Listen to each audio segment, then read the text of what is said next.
ஒரு மனிதன் ஜெபத்துக்குள்ளே போக முடியும். அதனாலதான் கர்த்தர் சொல்றாரு 6ஆம் அதிகாரம், நீங்க வாசிச்சு பாருங்க. 6ஆம் அதிகாரம் மத்தேயு 6ஆம் அதிகாரத்துல 7வது வசனத்தை வாசிக்கிறேன். அன்றையும் நீங்கள் ஜெபம் பண்ணும் பொழுது அஞ்ஞானிகளைப் போல வீண் வார்த்தைகளை அளப்பாதீர்கள். கவனிங்க, வீண் வார்த்தைகளை கர்த்தர் பாருங்க. அன்றையும் நீங்கள் ஜெபம் பண்ணும் போது அஞ்ஞானிகளைப் போல வீண் வார்த்தைகளை அளப்பாதீர்கள். அவர்கள் இவங்க என்ன பண்ணுவாங்க? தாங்கள் அதிக வசனிப்பினால் நல்ல கத்தி ஜெபம் பண்ணாலோ, கோர்வையா ஜெபம் பண்ணாலோ, அல்லது சகலத்தையும் பேசி ஜெபம் பண்ணாலும் கொஞ்சம் லென்த்தா பேசினா அந்த ஜெபம் கேட்போம் அப்படின்னு சொல்லிட்டு தாங்களை ஜெபம் பண்ண ஆரம்பிப்பாங்களாம். அவர்களைப் போல நீங்கள் செய்யாதீர்கள். அவர்களைப் போல கர்த்தர். அப்ப இப்ப ஏன் இந்த ஆண்டவர் உங்களுக்கு நான் பேசுறேன் அப்படின்னா, ஒரு கிறிஸ்தவ வாழ்க்கைக்கு முக்கியமான அஸ்திவாரம் சொன்னா அதுதான் ஜெபம். இன்னைக்கு சபைக்குள்ள எது குறைவா இருக்கு? ஜெபம் மட்டும்தான் குறைவா இருக்கு. அல்லேலூயா. எது குறைவு சபையில? ஜெபம் மட்டும்தான் குறைவு. பாக்கி எல்லாம் இருக்கு ஓரளவுக்கு. ஜெபம் பண்றதே விசுவாசிகள் இல்ல. ஏன் விசுவாசிகள் குறைவு, ஜெபத்துக்கு குறைவுனா, நாம வேத அறிவு என்ன பண்ணல, நமக்குள்ள அதிகமாக செயல்படல. நமக்கு ஏதாவது பிரச்சனை வரும்போது ஜெபிக்கிறோம், நமக்கு ஏதாவது போராட்டம் வரும்போது ஜெபிக்கிறோம், நமக்கு ஏதாவது சிக்கல் வரும்போது ஜெபிக்கிறோம், நமக்கு வேற ஏதாவது முக்கியமான நிகழ்வுகளுக்கு மட்டும் ஜெபிக்கிறோம். ஆனா தேவன் அப்படி இல்லை, அனுதினமும் ஜெபிக்கணும்ன்றத கற்றுக் கொடுத்துருக்காரு. ஒரு மனிதனுடைய வாழ்க்கை, பர்சனல் லைஃப், அதாவது ஒரு தனிப்பட்ட மனிதனுடைய வாழ்க்கையில ஒரு மிகப்பெரிய ஒரு மாற்றம் வரணும்னு நீங்க எதிர்பார்க்குறீங்கன்னா, அவன் ஜெபிக்கிறவனாய் மாறணும். தனி மனிதன் ஜெபிக்கணும். உங்க வீட்டுல தனி ஜெபம் ரெடி பண்ணணும். உங்க வீடுகள் என்ன பண்ணணும்? ஒவ்வொரு விசுவாசிகளும் தனியா அமர்ந்து ஜெபிக்கிற நாட்கள் வரணும். அல்லேலூயா. தனி ஜெபம் இல்லாத வாழ்க்கை ரொம்ப வீணா போன ஒரு வாழ்க்கையா இருக்குன்னு நினைக்கிறேன். நீங்க எத்தனையுடைய வாழ்க்கையை யோசிச்சு பாருங்க. ஜெபம் பண்றீங்களா? முதல்ல தனியா ஆண்டவர்கிட்ட பேசுறீங்களா? ஆண்டவரோட நேரம் செலவிடுறீங்களா? ஆண்டவரோடு ஒரு நாளைக்கு எவ்வளவு நேரம் செலவிடுறீங்க? ஆண்டவரோட எவ்வளவு நேரம் பேசுறீங்க? கொஞ்சம் யோசிச்சு பாருங்களேன். நோவா ஆண்டவரோடு சஞ்சரித்தாங்க சொல்லுது. ஏனோக்கு கர்த்தரோடு சஞ்சரித்தான். சஞ்சரிப்பு கர்த்தரோடு என்ன பண்ணுது? ஒரு சஞ்சரிப்பு, உறவு. ஆண்டவருக்கு அவருக்கு என்ன இருக்கு? மிகப்பெரிய ஒரு உறவு இருக்கு. அதுதான் ஆண்டவர் எதிர்பார்க்கிற உறவு. நீ டெய்லி ஆண்டவரோடு சஞ்சரிக்கிற நேரம் உங்களுக்கு இருக்கா? உங்க வாழ்க்கையில மிகப்பெரிய ஒரு மாற்றத்தை அடையாததற்கு, மிகப்பெரிய செழிப்பு, ஆசீர்வாத, மகிமை, கர்த்தருக்கு பயப்படுதலை தெரிந்து கொள்ளாமல் போனதுக்கு ஒரு காரணம் என்னன்னு கேட்டீங்கன்னா, உங்க வாழ்க்கையில தனிப்பட்ட ஜெபமே இல்ல. இன்னைக்கு கர்த்தர் ஜூன் மாசத்துல 2ஆம் தேதியில ஆண்டவர் உங்களோட இன்னொரு பேசுற ஒரே ஒரு விஷயம், ஜெபம் உங்களுடைய வாழ்க்கையில ரொம்ப அவசியம். ஒரு பில்டிங் கட்டணும். ஒரு பில்டிங் கட்டுறதுக்கு முதல்ல எதை போடுவாங்க? அஸ்திபாரத்தை போடுவாங்க. முதல்ல என்ன போடுவாங்க? அஸ்திபாரத்தை போடுவாங்க. மேல எப்படி கட்டலாங்கிறது அடுத்தது. முதல்ல ஃபேஸ் மாட்டம். அஸ்திபாரத்தை போடும்போது சரியான பண்ணும் போடணும். நல்ல சிமெண்ட், நல்ல ஜல்லி, நல்ல மண், எல்லாம் கம்பிலாம் போட்டு நல்ல பிளான் போட்டு அந்த அஸ்திபாரத்தை என்ன பண்ணும்? போடணும். அந்த அஸ்திபாரம் தான் அந்த பில்டிங்கான ஸ்ட்ராங். அல்லேலூயா. அந்த அஸ்திபாரம் தான் என்னது? இந்த பில்டிங் பெரிய ஸ்ட்ராங். ஒருவேளை பில்டிங் அழகா கட்டிட்டு அஸ்திபாரம் என்ன இல்லை, ஸ்ட்ராங் இல்லைன்னா சில நேரங்கள்ல அந்த பில்டிங் என்ன பண்ணும்? இடிந்து விட வாய்ப்புகள் இருக்கு. அது தரப்பட்டாம போவதற்கு வாய்ப்பு இருக்கு. அப்ப அஸ்திபாரம் என்பதுதான் கிறிஸ்தவ வாழ்க்கையில ஜெபம். உங்க வாழ்க்கையில அஸ்திபாரம்ன்ற ஒன்று இருக்கு பாத்தீங்களா? அதுதான் ஜெபம். நீங்க என்ன சர்ச்சைக்கு வந்தாலும், என்ன பாட்டு போனாலும், என்ன பண்ணாலும் உங்க வாழ்க்கை என்ன இல்லை? அஸ்திபாரமாகிய ஜெபம் இல்லை. உங்க வாழ்க்கையில அனுதின வாழ்க்கையில என்ன இல்லை? பிரேயர்ங்கிற ஒரு விஷயமே இல்லை. கசப்பா இருக்கு. பிரேயர் இருக்கு, கசப்பா இருக்கு. போடா அப்படின்னு நினைக்கிறோம். அல்லேலூயா. நான் இதை பேசுறேன் அப்படின்னா எனக்குள்ள ஒரு தீர்மானத்தை எடுத்துக்கிட்டேன். இனிமே நம்ம வாழ்க்கையில் என்ன பண்ணும்? நான் நிறைய நேரம் என்னோட ஆசீர்வாதத்துக்கான முக்கிய பொருளே நான் நிறைய நேரம் தேவனோடு பேசுறது உண்டு. இல்லை தனியாக முட்டி போட்டலாம் இல்லை, நடந்து போகல, வரும்போது பைக்கில் போகும்போது நிறைய ஆண்டோட்டு நிறைய பேசிருக்கேன். இப்போ என் ஒய்ஃப் போயிட்டு வரது நான் என்ன பண்ணுவேன்? குறிப்பிட்ட தூரம் போகிற வரைக்கும் நான் ஆண்டோட்டு பேசி தான் போவேன். ஊழியர் அவர்கிட்ட பேசிட்டே போவோம். அதனால தான் எங்கள் எனக்கு அவருக்கு நிறைய நெருக்கத்தை என்னால் உணர முடியுது. அது தேவனோட சஞ்சரிப்பு. முன்னாடி வண்டி என்ன வருது, பின்னாடி என்ன வருது எனக்கு தெரியும். நான் பிள்ளைய நம்ம ஆண்டு பேசிக்கிட்டே போயிட்டே இருப்போம். வண்டி உள்ள போயிட்டு இருக்கோம். ஏசப்பா பார்க்குறாரு,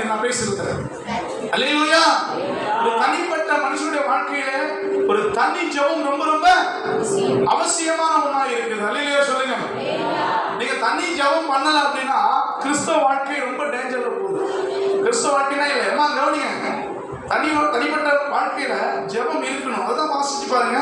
அதுதான் ஆண்டவர் சொல்றாரு, ஒரு மனிதன் தனிமையானவன் ஜெபிக்கணும். அதனாலதான் ஒரு மனிதன் ஜெபிப்பதற்கு முன்பாகவே என்ன தேவை இருந்தது. நீங்க மத்தேயு சுவிசேஷம் 26ஆம் அதிகாரம் 39ஆம் வசனத்தை வாசிங்களேன்.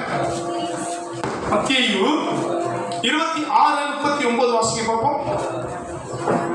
எப்பொழுதும் உம்மை வியாதி உள்ளவராகவும், எப்பொழுதும் மத்தேயு 26:39 சற்று அப்புறம் போய் முகம் குப்புற விழுந்து, பிதாவே இந்த பாத்திரம் என்னை விட்டு நீங்க கூடுமானால் நீங்கும்படி செய்யும், ஆகிலும் என் சித்தத்தின்படி அல்ல உம்முடைய சித்தத்தின்படி.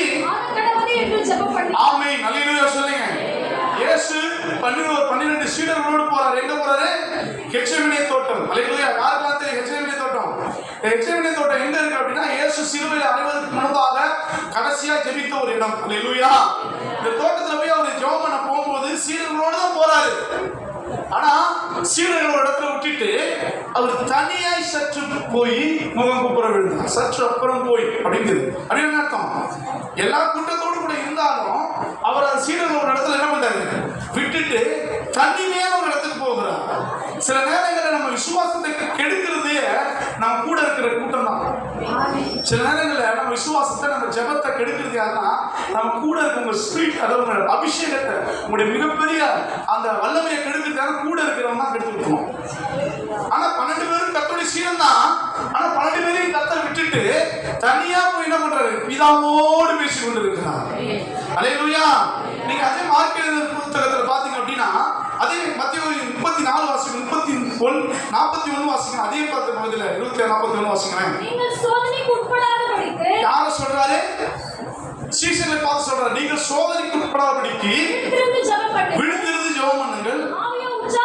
ஆவி என்ன பண்ணுது? உற்சாகம் உள்ளதா இருக்குது, மாம்சம் பலவீனமா தான் இருக்குது. அவர் மறுபடியும் போறார். நல்லா ஒண்ணு புரிஞ்சுக்கணும். வந்து பாக்குற சீடர்கள் வந்து பாக்குற சீடர்கள் என்ன பண்ணிட்டு இருக்காங்க? தூங்கிட்டு இருக்காங்க. அல்லேலூயா. சீஷர்கள் வந்து என்ன பண்ணிட்டு இருக்காங்க? 40 வசனம் வாசிங்க பாப்போம். சீஷர்கள் வந்து நீங்கள் நித்திரை பண்ணுகிறது, அவர்கள் நித்திரை பண்ணுகிறதை கண்டு பேதுருவை நோக்கி நீங்கள் 1 மணி நேரமாவது என்ன பண்ணிட்டு இருக்கிறாங்க? நம்ம ஜெபத்துக்கு முக்கிய சோர்வு என்னது? தூக்கம். சபையிலே வந்து தூங்குறீங்க நீங்க. ஆண்டவர்கிட்ட ஜெபம் பண்ற, ஆண்டவரே கால கை வைங்க, தூங்காத ஒரு அபிஷேகத்தை எனக்கு தாங்கப்பா சொல்லுங்க. அதிகாலையில் உம் திருமுகம் தேடி அர்ப்பணித்தேன் என்னையே, ஆராதனை துதி ஸ்தோத்திரங்கள் அப்பனே உம்மாக்கு தந்தேன். அதிகாலையில் உம் திருமுகம் தேடி அர்ப்பணித்தேன் என்னையே, ஆராதனை துதி ஸ்தோத்திரங்கள் அப்பனே உம்மாக்கு தந்தேன்.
வச்சுங்க, ஏசப்பா தூங்க வச்சிருப்பாங்கன்னு சொல்லிட்டு ஏசப்பா என்ன பண்ணிட்டாரு, நீங்க அங்கேயே இருங்க தம்பிங்களா, நான் போயிட்டு என்ன பண்றேன், என் ஆண்டவரோட பேசணும். சில நேரங்களில் ஆண்டவரோட பேச ஆசைப்படுது. நான் சொல்றேன் பார்த்தீங்கன்னா, நைட்ல மனுஷனோட பேசுறதுக்காக லேட்டா தூங்குவோம். நைட்ல லேட்டா தூங்குவோம். யார்கிட்ட பேசுவீங்க? மனுஷங்கிட்ட பேசுவீங்க. ஆமா தானே? டைம் எடுத்து மனுஷங்கிட்ட பேசிக்கிட்டே தூக்கம் வராது. ஆனா காலைல பேசுறது யார்கிட்ட பேசணும்? ஆண்கிட்ட பேச தூங்குவீங்க. காலைல யார்கிட்ட பேசணும்? காலையில ஆண்கிட்ட பேசணுமா? ஆனா எதுக்கு நேரத்தை செலவிடுவீங்க? மனுஷங்கிட்ட பேசுறது.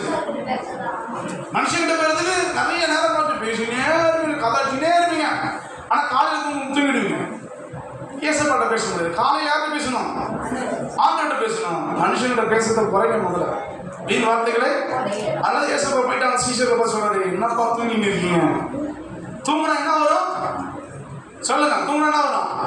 காலைல எழுந்து ஆண்டவர் சமுதாய ஜெபம் பண்ணிட்டு போனீங்கன்னா தான் இந்த வாயில் வார்த்தை அப்படின்னு என் ஜீவன் நான் அந்த நாட்கள் முழுவதும் என்ன வரப்போகுது, என் வாயில் வார்த்தைக்கு பிறகு காய ஆற்ற வேண்டும். என்ன அர்த்தம்? ஜெபிக்கிறவங்க வாழ்க்கையில் என்ன இருக்கும்? ஒரு மிகப்பெரிய சிறப்பு இருக்கும். சாதுவா மாறிடும். ஆண்டவர்கிட்ட எவ்வளவு அதிகமா பேச போறீங்களோ, கடவுளோடு நீங்க பேச பேச பேச மனிதனோட அதிகமா பேச மாட்டீங்க. கோபம் வராது, எரிச்சல் வராது, பெருமை வராது. யார்கிட்ட பேசும்போது?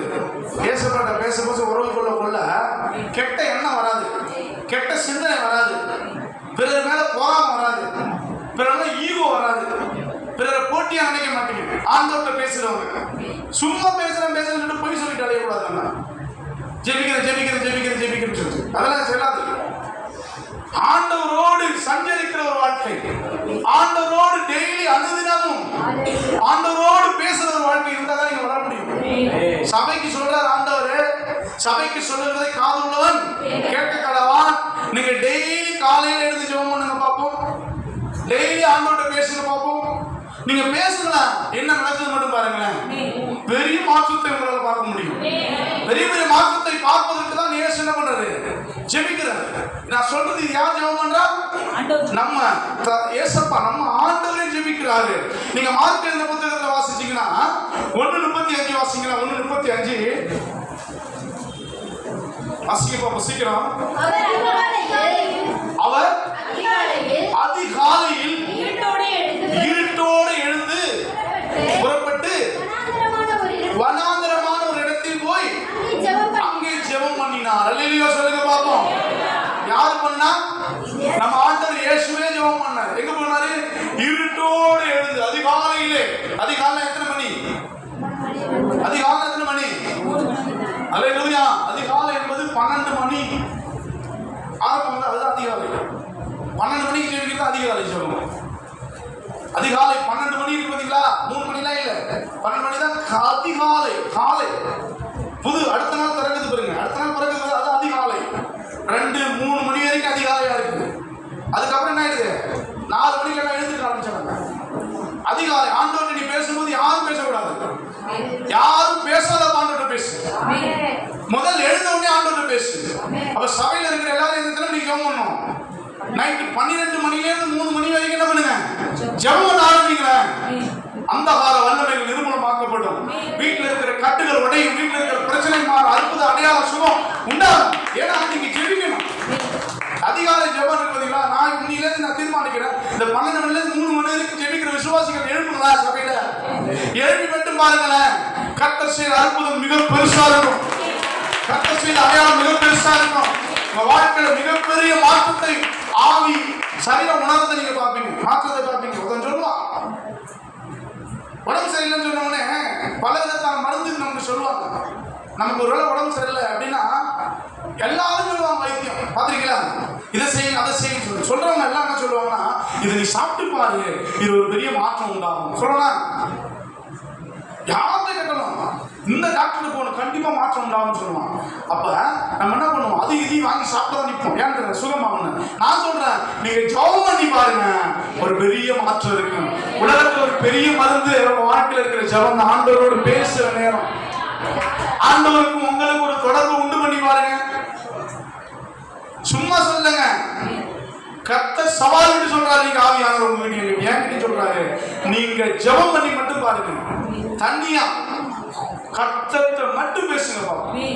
காலை எழுந்து பல்ல விளையிட்டு முகத்தை கழிட்டு ஆண்டவர் சமூகத்தை உட்காருங்க. ஆண்டவரே, நான் உங்களோட பேச வந்திருக்கிறப்ப அமைதியா உட்காருங்க. சொத்துற உட்காந்து ஜெபம் பண்ணுங்களேன். உங்க வாழ்க்கையில மிகப்பெரிய ஒரு மாற்றத்தை உண்டு பண்ணுவாங்க. அதனாலதான் தானியேல் என்ன பண்ணுவாரு தெரியுமா உங்களுக்கு? தானியேல் 3 வேளை ஜெபித்தார். அல்லேலூயா. காலை மதியம் இரவு 3 வேளை ஜெபித்தார். தானியேல் என்றால் தானியேல் புத்தகத்தில் நீங்க வாசிச்சு பார்த்தீங்கன்னா 6ஆம் அதிகாரம் 10வது வசனம் சொல்லப்படுகிறது. வாசிங்க பாப்போம். 6ஆம் அதிகாரம். தானியேலோ என்றால் அந்த பத்திரத்துக்கு கையெழுத்து வைக்கப்பட்டதை அறிந்திருந்தும் தன் வீட்டுக்குள்ளே போய் தன் மேல் அறையிலே எருசலேமுக்கு நேராய் பல கனிகள் திறந்திருக்க, பல இடம் எல்லாத்தையும் பார்த்து திறந்திருக்க, அங்கே தான் அவன் முன் செய்து வந்தது போல தினமும் 3 வேளை. அல்லேலூயா சொல்லுங்க பாப்போம். எங்க போறான் ஜெபம் பண்ண? எங்க போறான்? 3 வேளை ஜெபிக்கிறான். எப்படி போய் ஜெபிக்கணும்ன்றான்? அவனுக்கு ஒரு தனி அறையை வைத்திருக்கிறான். ஜெபிக்கிற தனி இடத்தை வச்சிருக்கான். ஏசு எங்க போனாரு? வனாந்தரத்துக்கு போனான். மலை மேலே ஏறினான் ஜெபம் பண்ண. தானியேல் எங்க போறான்? தன் வீட்டு மேல போறான். மேல் வீட்டு அறையை கர்த்தருக்கு கொடுத்திருக்கிறான். ஜெபிக்கிற ஒரு இடத்தை சூஸ் பண்ணிட்டான். தானியேல் வாழ்க்கை மிக சிறப்புக்கு காரணம்னா அவன் தனியா ஒரு இடத்தை வச்சிருந்தான் ஜெபிக்கிறதுக்கு.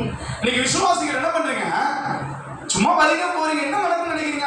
அற்புதம் நடக்கும்னா உங்க வாழ்க்கையில தனி ஜெபம் ரொம்ப ரொம்ப அவசியம். உங்க கணவர் இன்னும் ரட்சிக்கப்படலையா? முட்டி போட்டு ஜெபம் பண்ணுங்க. உங்க பிள்ளைகள் இன்னும் ரட்சிக்கப்படலையா? காலையில ஜெபம் பண்ணுங்க. உங்க கணவருக்கு சுகம் வரணுமா? ஜெபம் பண்ணுங்க. உங்க மனைவி மாறணுமா? ஜெபம் பண்ணுங்க. இதுக்கு வேற மருந்தே இல்லை. உங்க வாழ்க்கையில நல்லது நடக்கும்னா நீங்க காலைல எழுந்துருங்க. தனிப்பட்ட நேரத்தை கர்த்தருக்கு கொடுங்க. கடவுள்கிட்ட பேசுங்க. அதுக்குதான் விசுவாசிகளுக்கான ஃபவுண்டேஷன். ஆசீர்வாதத்துக்காக எதுக்காக ஃபவுண்டேஷன் என்னதுங்க? ஜெபம் தான் அவசியம். நீங்க என்னைக்காவது ஜெபம் பண்ணிருக்கீங்களா? எதுக்காக ஜெபம் பண்ணீங்க சிந்திச்சு பாருங்க. உங்க வீட்டுக்காக இருக்கட்டும், உங்க பிள்ளையா இருக்கட்டும், உங்க பிசினஸா இருக்கட்டும், உங்க வேலைக்கு போற மாதிரி இருக்கட்டும், எந்த தேவையா இருக்கட்டும், அந்த தேவைக்கு நீங்க போற ஒரே ஒரு விசுவாசிகளுக்கான ஃபவுண்டேஷன் அஸ்திபாரமே ஜெபம் தான். அதனாலதான் எந்த நீங்க மீட்டிங் பார்த்தாலும் ஃபர்ஸ்ட் ஜெபம் வைப்பாங்க, லாஸ்ட் ஜெபம் வைப்பாங்க. ஜெபம் என்பது தேவனோடு சஞ்சரிக்கிற ஒரு அனுபவம். தேவனோடு சஞ்சரிக்கிற ஒரு அனுபவம். இந்த உலகத்துல எல்லாவற்றையும் மறந்து நிற்கிற ஒரே ஒரு இடம் தேவ சமூகம் மட்டும்தான். பசி இல்ல, துக்கம் இருக்காது, எதுவுமே இருக்காது. தேவ சமூகத்தை உட்கார்ந்து ஒரு அந்த அனுபவத்தை கற்றுக்கொள்ளுங்க. முதல்ல நீங்க வாழ்க்கை என்ன செய்யணும்? நிலத்தொரு தீர்மானத்தை எடுத்துக்கொள்ளுங்க. தனி ஜெபத்தை அடுத்த வாரம் நான் கேட்கிறவங்க கிட்ட யாரெல்லாம் தனி ஜெபத்தை பண்ண ஆரம்பிச்சிருக்கீங்க? பைபிள் வச்சு எடுத்துக்கங்க, பேக் வச்சுங்க, தனியா போங்க. யாரும் பாராத இடத்துக்கு போங்க. கணவன் மனைவியா போங்க, பிள்ளைகளோடு போங்க, தனித்தனியா உட்காருங்க. எனக்கு ஒரு பாஸ்டர் இருக்கிறார், அவர் பேர் சாலமன். மாசத்துக்கு 3 நாள் உபவாசம் பண்ணாங்க. அவர் 3 நாள் சாப்பிட மாட்டாரு, என்னால முடியாது. சாலமன் ஒரு பாஸ்டர், அவர் பாஸ்டரோட அசிஸ்டண்டா இருந்தாரு. இன்னைக்கு அவர் தான் எனக்கு, அவர் ஐயா தான் அனுப்பிச்சு, ஐயா தான். அவர் என்ன பண்ணுவார் அப்படின்னா 3 நாள் உபவாசிப்பாரு. இன்னைக்கு இருக்கிறார் அவரு. 3 நாள் உபவாசம் பண்ணுவாரு. 3 நாள் சாப்பிடவே மாட்டார், தண்ணி மட்டும் தான் குடிப்பாரு. நான் 2 நாள் உபவாசம், 3 நாள் பசிச்சு சாப்பிடுவேன். நான் என்ன பண்ணுவேன்னா, அவர் என்ன பண்ணுவாரு, வீட்டுல உபவாசிக்கிறத வீட்டை கூட்டுவாரு. அவருக்கு வீட்டை கூட்டு எண்ணி விட மாட்டாரு. நான் இன்னைக்கு ஆண்டோட நெருங்குவதற்கு அவரு ஒரு காரணம். அவரு ஒரு படிக்கட்டுல மாடி படிக்கலாம், அந்த படிக்கட்டுல உட்காந்து திருப்பி என்ன பண்ணுவாரு, நான் எடுத்துடணும். அவர் எங்க வீட்டுக்கு வருவாரு. எங்க வீட்டுக்கு வந்தாரு, வந்த உடனே வீட்டை கூட்டுவாரு. வீட்டை போயிட்டு கம்பளமா சொல்றோம். டிவி எங்க வீட்டுல டிவி ஓடிட்டு இருக்கோம். பார்த்து டிவி ஆஃப் பண்ணு அப்படின்னு டிவியா ஆஃப் பண்ணுவாரு. ஆஃப் பண்ணிட்டு பண்ணுவாரு. ஊழியத்துக்கு போறது மட்டும் என்ன பண்ணுவாரு, சோத்திரம். அதான் அன்னைக்கு இருந்த விசுவாசம், அன்னைக்கு இருந்த விசுவாசிகள் இன்னைக்கு இல்ல. எப்ப பார்த்தாலும் காலையில 5 மணிக்கு குடிச்சிருவாரு. இன்னைக்கும் பாத்தீங்கன்னா எங்க வீட்டுக்கு வருவார். அவரு காலையில குளிச்சு வந்துருப்பாரு. பார்க்கறதுக்கு பார்த்தா கண்ணாடி போட்டு ஜோடா குட்டி மாதிரி தான் இருப்பாரு. ஆனா இன்னைக்கு என்ன பண்ணாரு, ஜெபத்துல இருந்துட்டே இருக்காரு. ஜெபத்துல என்ன, நம்ம ஜெபம் பண்ணிட்டே இருக்கும், கர்த்தர் பார்த்துக்கிட்டே இருக்கிறார். அல்லேலூயா. ஜெபத்தை கேட்பவரே, உன் பாதம் தேடி வந்தேன், இந்த ஜெபம் கேளுமையா, இந்த ஜெபம் கேளுமையா.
ஜெபம் பண்ணினே கர்த்தர் பார்த்துக்கிட்டே இருக்கிறாரு.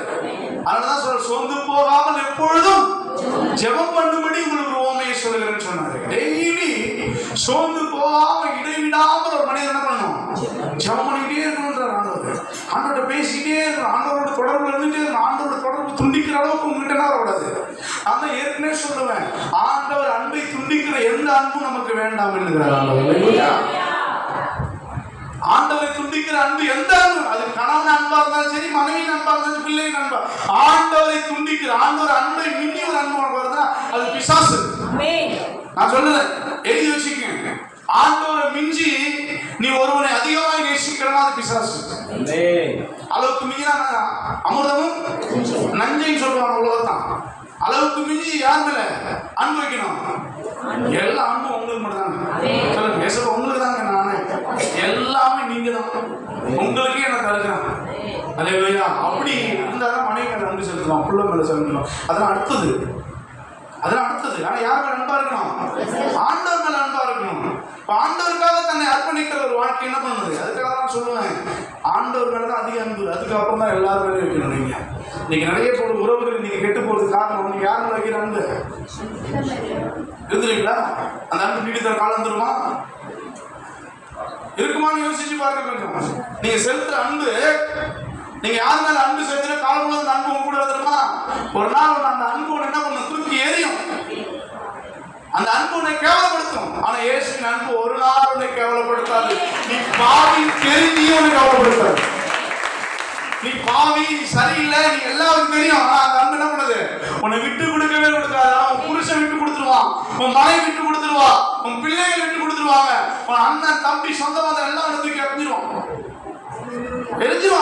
நீ புள்ள ஓடனா எழுதிரும் புள்ள. ஆனா எந்த நேரத்திலும் விட்டு கொடுக்காத ஒரே அன்பு என் ஆண்டவர் இயேசு கிறிஸ்து அன்பு மட்டுமே. நீ அவரோடு பேசு, நீ அவரோடு, நான் அவரோடு என்ன பண்ணணும்? ஐக்கியம் கொள்ளணும், பேசணும். அதனாலதான் தானியேலுக்குள்ள இவ்வளவு பிரச்சனைகள் வந்தாலும் அவரோடு பேசுற விஷயத்துல என்ன பண்றாரு? ரொம்ப கரெக்டா இருக்கிறாரு. அவன் எப்படியாவது என்ன பண்ணணும்? கொல்லணுங்கிற திட்டம் யாருக்கு? மற்றவர்களுக்கெல்லாம். அவன் எல்லாத்திலும் மேன்மையா இருக்கிறானே, எல்லாத்திலும் உயர்ந்து இருக்கிறானே. நம்மளை போல ஒரு தேசாதிபதியில ஒரு ஆளா அவன் இருந்தாலும் அவன் என்ன பண்ற? வித்தியாசமான ஆளா இருக்கிறானே. அவன் இருந்தா நம்ம வாழ முடியாதுன்றதுக்காக நிறைய வேலைகள் என்ன பண்றாங்க? சூழ்ச்சி பண்றாங்க.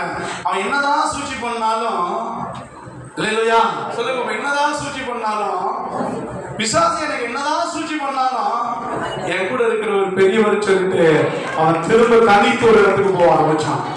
நீங்க உங்க வாழ்க்கையில சொல்றேன், நீங்க தனித்து ஆண்டவரோட உறவாடுங்க, தனியா ஆண்டவரோட பேசுங்க. அது உங்க வாழ்க்கைக்கு ரொம்ப முக்கியமா இருக்கும். அது ஆண்டவரோட நீங்க பேசும்போது நீங்க வெளியே வருவது பிரகாசிக்க ஒளியா இருக்கு. 40 நாள் ஆண்டவர் என்ன பண்ணாரு? இயேசு கிறிஸ்து என்ன பண்ணாரு? யாரோட பேசிட்டு இருந்தாரு? ஒரு நாள் இல்ல, 2 நாள் இல்ல, பிதாவோடு பேசிட்டே இருந்தாரு. 40 நாள் குடியாவோட குசியாம. மோசே 40 நாள் யாரோட பேசிட்டு இருக்காரு? பிதாவோடு பேசிட்டு இருக்காரு. திரும்பி வரும்போது எப்படி இருக்கிறாரு? பலபலன் அந்த பிரகாசிக்க முகம் போல முகம் காணப்பட்டது மோசேயின் முகம். நீங்க ஆண்டவருக்கு நீங்க பேச என்ன நினைக்கிறீங்க? எனக்கு ஆண்டவரை பத்தி பேசும்போது பலன் கூடும். ஆண்டவரை பத்தி பேசும்போது பலன் கூடிக்கிட்டே இருக்காது. காரணம் அவரோட வல்லமை. அவரோட வல்லமை நம்ம மேல இறங்கினே இருக்கும். அவரை பத்தி பேசும்போதுதான். வேற யாரை பத்தி பேசும்போது சூடு சொல்ற இருக்க வர மாட்டேங்குது. ஆனா ஆண்டவர் பத்தி பேசும்போது காரசாரமா சூடு ஏறுது. ஆண்டவர் பத்தி பேசும்போது மட்டும் சூடு ஏறுது, சொரண வருது. எல்லாரையும் மன்னிப்பேன், ஆனா ஆண்டவர்கிட்ட இருக்கிறவங்க மன்னிக்க முடிய மாட்டேங்குது. அவ்வளோ காரியங்களை கற்றுக் கொடுக்குறாரு. அப்ப ஆண்டவர் எவ்வளவு வல்லமையான ஒரு தெய்வம் பாருங்களேன். அப்ப ஆண்டவரோட நெருங்க நம்ம மிகப்பெரிய முக்கியமான வாக்கியத்தை பெற்றுக்கொள்கிறோம். அதனால தனிப்பட்ட வாழ்க்கையில அஸ்திவாரமான ஜெபத்தை விட்டுறாதுங்க. உங்க வாழ்க்கை சிறக்காதுங்க. நான் சொல்றேன், எழுதி வேணா வச்சுக்கோங்க. உங்க வாழ்க்கை என்ன பண்ணாது? சிறக்காது. அப்ப ஜெபம் அவசியமான ஒன்றாக இருக்கிறது. அது தனி ஜெபம் ரொம்ப அவசியம். தனியா நான் ஒரு இதுல இருப்பேன். நான் சென்னையில கேளப்பக்கங்கிற ஒரு பகுதியில் ஊழியத்துல இருந்துட்டேன். என் பாஸ்டர் இருக்க மாட்டேன், சோதனம் போயிடுவாரு. யாருக்கும் இருக்க மாட்டாங்க. ஒரு வீடு வாடகை எடுத்துவோம். அந்த வீட்டில் சர்ச்சை நடத்துவோம். யாருமே இருக்க மாட்டாங்க. பக்கத்தில் இருக்க பேச மாட்டாங்க, யாருமே பேச மாட்டாங்க. போய் கவனிங்க, தூங்காதீங்க. தூங்குறது ஒரு பிசாசோட கிரியை தான். யாருமே என்ன பண்ண மாட்டாங்க, இருக்க மாட்டாங்க. இருக்க மாட்டோன்னே சாயந்தரம் என்ன எடுத்துட்டீங்களா? சாயந்தரம் ஒரு இருட்டாகும் போது ஒரு மாதிரியா இருக்கும், யாருமே இருக்க மாட்டாங்க, ஒரு மாதிரியா இருக்குமா, அப்படியே மேல ஒரு மாடி ஃப்ரீயா இருக்கும். அந்த மேல் வீட்டு போவேன், அந்த மேல் வீட்டு இருக்கிற ஒரு கிட்டத்தட்ட ஒரு 4 சதுர வீடு, அது 4 சதுர வீடு, அந்த 4 சதுர வீடையும் அப்படியே சுத்தி வரும், சுத்தி அப்படியே நடந்து சுத்தி வரும். நான் சொல்றேன் பாட்டு போட, நீரின்றி வாழ்வில் நீரை அல்லேலூயா சோத்ராண்டோன்னு ஆண்டு பேசிட்டே அடுத்த நாள் போய் பைத்தியம் பிடிச்சவங்க சுகமாகும், குருடர்களுக்கு பார்வை கிடைக்கும். ஆமா, அற்புதம் அப்படிதான் நடக்கும். நீ ஆண்டோட்ட பேசவே மாட்டேன், ஆண்டோட்ட ஞாயிற்றுக்கிழமை ஒரு நாள் தான் நீ வந்து உட்கார காரியம், ஒரு நாளே கிசிக்கிட்டு திரும்பிக்கிட்டு எழுதிட்டு எப்படா இருந்தாலும் முடிப்பான்னு சொல்லிட்டு போற நீ. ஆனா அனுதினமா ஆண்டோட்ட பேசி பாருங்களேன், ஆண்டவர் பேச தேனா இனிக்கும், தேனா இனிக்கும். எப்படி இனிக்கும்? நேரத்தை பார்க்கணும், தேன் மாதிரி இனிக்கும் ஆண்டவர் பேசுது. என் கர்த்தர் உங்களை பார்த்து சொல்றாரு, ஆண்டவர் தேவை இனிக்கிறவர் தான். பேச ஆண்டவர் பேச இயேசு என்ற போது எனக்கு இன்பம் பிறந்ததை ஆண்டவங்கதான் இருக்கும். இயேசு மாதிரி தான் வரும், நமக்கு கசப்பா வரும். ஜெபம் பண்ணவனா வரமாட்டீங்க விசுவாசி, ஏன் கசப்பு ஜெபத்தை கசப்பாக்கி வச்சிருக்கான். நம்ம நான் வச்சிருக்கேன், ஜெபம் போட்டுருவாங்க, உபவாச பிரேயர் போட்டுருவாங்க. இது எனக்கு கண்டு உபவாச பிரேயர். என்ன பிரேயர் இருக்கு பேரு? Fasting prayer. காலையில 10 மணிலேருந்து 2 மணிக்கு பாஸ்டிங் பிரேயர் இருக்காது. என்ன இருக்கும்? பிரசங்கம் இருக்கும், பாட்டு இருக்கும், மெசேஜ் இருக்கும். என்ன இருக்காது? பிரேயர் இருக்காது. இப்ப என்ன கடைசியில பிரேயர் பண்ணுவோமா அப்படின்னு அல்லேலூயா. முட்டி போட்டு ஜெபிப்பதற்கு என்ன இல்ல ஆள் இல்லை. நீங்க சொல்ல முட்டி போட்டு ஜெபிப்பதற்கு. அப்ப நீங்க என்ன செய்யணும்? தனி ஜெபத்தை ஏறெடுக்கணும். அப்படின்னு சொல்ல பார்ப்போம்.